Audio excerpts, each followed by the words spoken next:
વડોદરાના હરણીકાંડ બાદ પણ ગળો નહીં લેતા મંજૂરી વિના જોખમી રીતે પ્રાથમિક શાળાના બાળકોને પ્રવાસ કરાવતા શિક્ષકો બેજવાબદાર રીતે વર્તી રહ્યા છે। આવી જ વધુ એક ઘટનામાં આણંદના પેટલાદના પાડગોલ ગામની પ્રાથમિક શાળાના શિક્ષકોની ગંભીર બેદરકારી સામે આવી છે, જેમાં શાળામાં અભ્યાસ કરતા 143 બાળકોને જોખમી પ્રવાસ કરાવવામાં આવ્યો।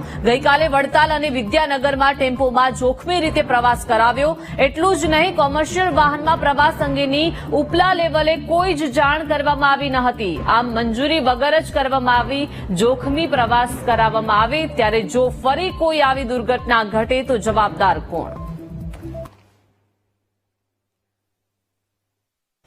143 બાળકો હતા, વોકેશનલ અંતર્ગત ગયા। તે ભૂલ થઈ ગઈ અમારી, અમે આઈસરમાં લઈ ગયા।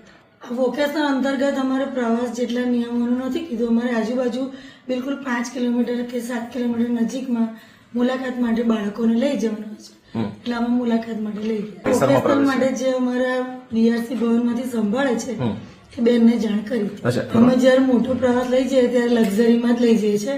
આ વોકેશનલ અંતર્ગત બિલકુલ 5-6 કિલોમીટરમાં હતું, એટલે અમારાથી ભૂલ થઈ।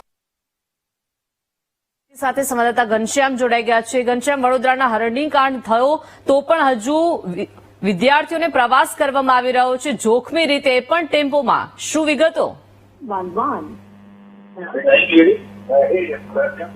જી ઘનશ્યામ, ચોક્કસથી જે રીતે પારગોલ પ્રાથમિક શાળાની એક બેદરકારી સામે આવી છે। મહત્વની વાત એ છે કે ગતરોજ શાળાના 123 જેટલા વિદ્યાર્થીઓને વિદ્યાનગર તેમજ પારગોલ ખાતે શૈક્ષણિક પ્રવાસ કરાવવામાં આવ્યો હતો, અને આ પ્રવાસ દરમિયાન આ વિદ્યાર્થીઓને એક કોમર્શિયલ વ્હીકલ એટલે કે આયસર ટેમ્પોમાં તેમને ખીચોખીચ ભરવામાં આવ્યા હતા। આ માટે તંત્રની કોઈ પણ મંજૂરી પ્રાથમિક શાળા દ્વારા લેવામાં નહોતી આવી, અને સમગ્ર ઘટનાના વિડીયો સોશિયલ મીડિયામાં વાયરલ થયા હતા। મહત્વની વાત એ છે કે સમગ્ર ઘટના સામે આવ્યા બાદ આજે શિક્ષણ અધિકારીએ આકરા પગલા પણ ભર્યા છે, અને પારગોલ જે પ્રાથમિક શાળા છે તેમના આચાર્યને નોટિસ ફટકારી અને ક્રીમ 3માં સમગ્ર મામલે ખુલાસો માંગ્યો છે।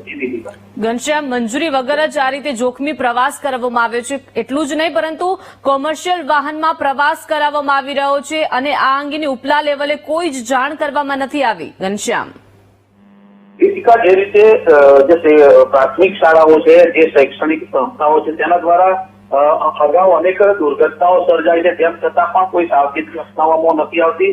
સૌથી મહત્વની વાત એ છે કે સમગ્ર મામલે પરિપત્ર પણ થયો હોવા છતાં પણ જે પ્રાથમિક શાળાઓ છે, આવી શૈક્ષણિક સંસ્થાઓ છે, તેના દ્વારા કોઈ પણ પ્રકારની પૂર્વ મંજૂરી લેવામાં આવતી નથી, અને જે બેદરકારી દાખવવામાં આવે છે તેને લઈને પણ અનેક સવાલો થાય છે।